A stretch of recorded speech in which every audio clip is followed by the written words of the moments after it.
नमस्कार दोस्तों। आज की ये सच्ची कहानी है, मुंबई की है।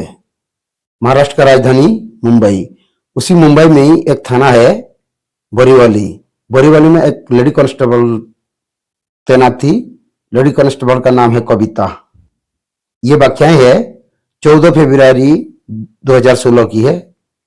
जो कविता है, जो कविता लेडी कांस्टेबल है, और उसी थाने में एक थानेदार था, हविलदार यादव साहब। कैसे कैसे करके कविता ने कैसे कैसे करके यादव साहब को फंसाया, आज की ये वीडियो में जानेंगे। ये जो लेडी कांस्टेबल कविता सबसे पहले तो ज्वाइन किया था नासिक में ही। नासिक में कुछ दिन ड्यूटी करने के बाद पुणे आ गया था। पुणे के बाद आ गया बोरीवली। एक थानेदार था यादव साहब करके। तो यादव साहब में क्या करता था कि जो कविता है, कविता का नाइट शिफ्ट ड्यूटी में लगा देता था। कहीं भी मतलब पेट्रोलिंग करना है, कहीं कुछ करना है। अब दिन में क्या होता था, पुलिस कैंपस है, पुलिस कैंपस के क्वार्टर में ही कविता भी रहती थी और यादव साहब भी। जैसे रात ड्यूटी हुआ करता था उसकी कविता का, तो ड्यूटी छोड़ के वो अपना यादव साहब के क्वार्टर में चला जाती थी। जैसे वहां पे जाती थी तो एक दिन ऐसे ही हुआ, यादव साहब ने उसको बोला कि कविता आज थोड़ा सा मेरे को मालिश कर दो। फिर कविता ने बोली कि हाँ कर दूंगी। तो जैसे मालिश कर ही रही थी, तो उसी टाइम यादव साहब ने बोला कि अब कुछ रोमांटिक हो जाए। धीरे धीरे करके दोनों का आपस में संबंध बन गया, संबंध बना लिया। जैसे संबंध बनाया, अब ये चुस्का लग गया।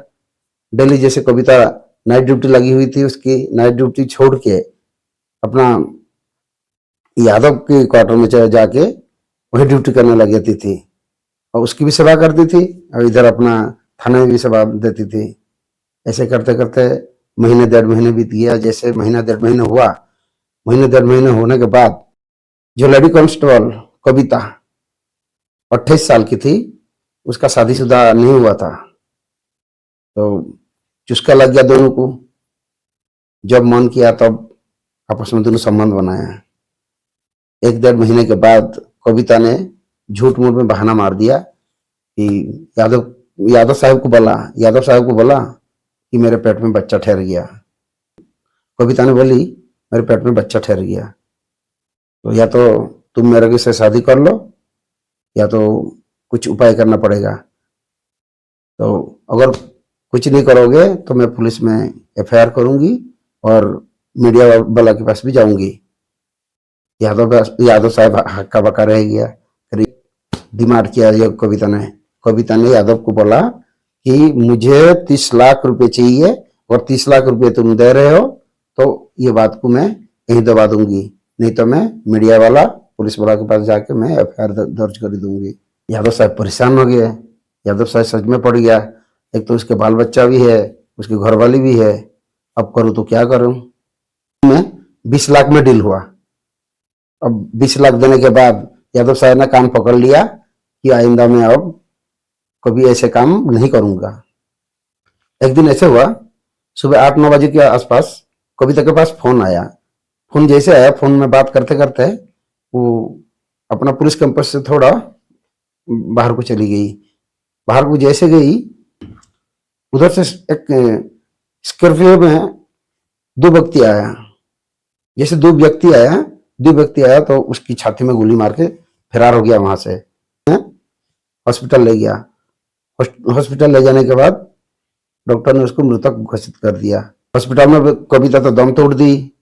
अब पुलिस वाला आरोपी को ढूंढने में लग गया। इधर उधर सारा छानबीन कर लिया तो पर भी कोई सुराग नहीं मिला। एक उसी रोड के साइड में एक चाय दुकान है। चाय दुकान वाला से पूछा तो चाय वाला ने एक गाड़ी का नंबर लिख लिया था। थोड़ी बहुत याद था उसको। उसी के आधार पर आगे जाके एक सड़क के किनारे में स्कॉर्पियो पड़ा हुआ था। अब पुलिस वाला ने वहां पास में जाके देखा तो वहां पे एक ड्राइवर की सीट में एक लाश पड़ी हुई है। तो जो जिसका लाश पड़ी हुई थी वो अपने आप को ही रिवॉल्वर से गोली मार दी। फिर पुलिस वाला ने सोच में पड़ गया करके, वहां पे एक का मर्डर हो गया, फिर यहाँ भी एक और एक आदमी का भी मर्डर हो गया।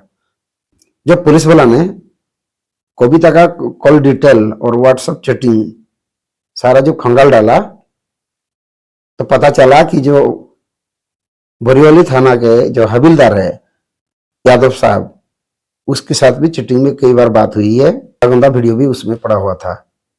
तो पुलिस वाला दंग रह गया, करे आखिर ये हुआ तो कैसे हुआ ये। फिर उसको यादव साहब को भी लपेटे में ले लिया। पुलिस वालों ने जैसे कविता का कॉल डिटेल निकाला, पता चला कि उससे पहले जो जहां पे शुरुआत में नौकरी करता था नासिक में एक कपिल विश्वा करके एक इंस्पेक्टर था, और उससे भी कई बार बात हुई है उसकी। और इसके बाद जो स्कॉर्पियो में जो रिवॉल्वर से मारा, अपने आप को खुद गोली मारा, और कोई नहीं था, वो सुरेश दिघे ही था। ये जो कविता है, जहां जहां नौकरी करके आई वहां वहां फंसाया, बड़े बड़े अधिकारी को सारे अपने चुंगल में फंसाया। सबसे पहले तो ये नासिक वाला कपिल विश्वा को भी फंसा दिया था ऐसे ही। नासिक में जिसे कविता का पोस्टिंग हुआ, तो ड्यूटी के दौरान कुछ गलती सलती हुई होगी, तो जो वहां का इंस्पेक्टर कपिल विश्वा तो कविता से बोला कि तुम्हें दूसरा थाने पे मैं ट्रांसफर कर दूंगा। तो फिर जो कविता है, कविता ने कपिल विश्वा को भी अपना जाल में फंसा दिया था। उसको अपना ऑफिस में जाके, साहब जी अब आइंदा ऐसे गलती नहीं होगा, अब आप जो भी मेरे से चाहोगे मैं वही देने के लिए तैयार हूं। फिर उसके साथ भी संबंध बनाया, उसको भी अपना जाल में फंसाया। आखिर कपिल विश्वास से शायद पैसे वैसा नहीं लिया होगा कि अपना यादव साहब से तो अपना 20 लाख तो ठग ही लिया था। और उससे पहले, और जैसे नासिक से उसकी ट्रांसफर हुआ पुणे में वहां पे और एक मिला सुरेश दिघे को भी ऐसे अपना जाल में फंसाया। जाल में फंसाने के बाद उससे भी ऐसे संबंध बनाया, बाद में ऐसे बोल ली कि मेरे पेट में बच्चा ठहर गया, जबकि उसकी सुरेश दिघे का अपना बाल बच्चा परिवार सारे ही है। फिर सुरेश दिघा को 40 लाख पैसे देना पड़ा। पैसे देने के बाद सुरेश दिघा ने भी अपना कान पकड़ लिया था कि अब आइंदा मैं ऐसे गलती काम नहीं करूंगा। जो स्कॉर्पियो मिला, स्कॉर्पियो में जब डॉक्यूमेंट्स आरसी वगैरह चेकिंग हुआ है, बाद में पता चला कि वो जो स्कॉर्पियो है वो कविता के नाम में ही रजिस्टर्ड है, क्योंकि सुरेश दिघे और कविता वो दोनों का थोड़ी बहुत अच्छा खासा दोस्ती था। भले उसको 40 लाख रुपए दे दिया था, तो पर भी आपस में दोनों का ही दोस्ती था।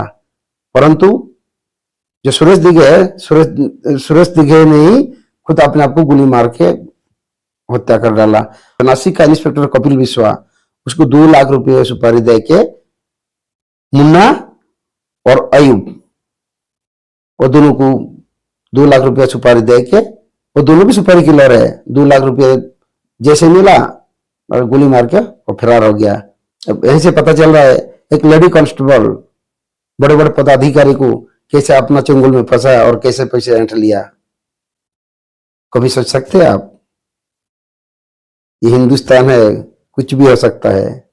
दोस्तों, ये कहानी सुनाने का उद्देश्य कोई किसी को परेशान नहीं करना, सिर्फ और सिर्फ आप लोग को जागरूक करना। नमस्कार।